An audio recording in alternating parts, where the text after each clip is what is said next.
الشام والقرية الشامية كمان. ميرسي، تسلمي. أنا سعيد أكون بالشام وبالكاري الشامية لأنه مطرح كتير حلو مميز. باسكال، هي الزيارة الأولى لإلك بعد غياب قد إيه عن سوريا؟ أه سنة ونص تقريبا. سنة ونص، آخر مرة من سنة ونص.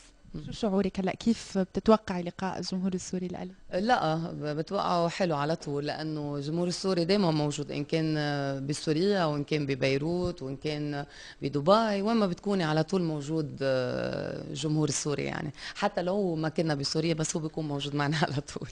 ألف مبروك التكريمات اللي عم تحصل عليها. عم بشوفك نشرة آخر الأخبار ما شاء الله متألقة، من مهرجان الإسكندرية لزحلة. شو بتعني لك هالتكريمات؟ يعني بالفعل من 2007 من نوصل لل 2008 كانت كتير كتير مميزة، تكريمات كتير. كل التكريمات عم باخدها إن كان من تونس أو من أي بلد بكون سعيدة، بيعطيني هيك دايما اجتهد أكتر وأكتر وشوف قد ايه الناس بتحبني وقد ايه أنا لازم اجتهد أعطي أكتر وأكتر يعني. كنتي متحمسة كتير لبرنامج أمير الشعراء، فجأة توقف، شو القصة؟ هو اللي صار انه لا، كنت مشجعه وكنت فايته فيه للمشروع، بس مدة البروجرام شهرين ونص. شهر ونص او 3 اشهر، ولازم ينطلب مني كل اسبوع اكون 3 ايام 4 ايام هونيك.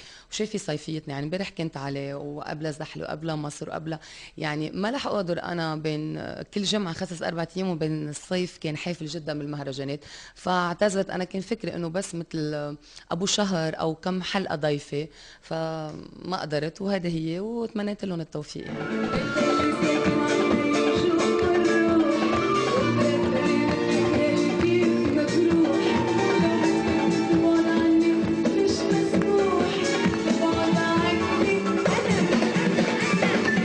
أنا بدي أتمنى لك التوفيق. وين عندك سفرات هلا، مشاريع جديدة؟ شوفي.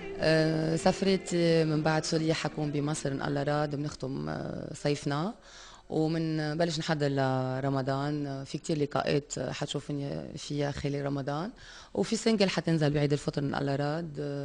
خلصناها بس عم نحضر الكليب، وفي كتير بروجرامات برمضان حتشوفوني فيها. لحظة بقول لك ثانك يو، ولك لاروتانا، ورمضان كريم ان شاء الله كمان.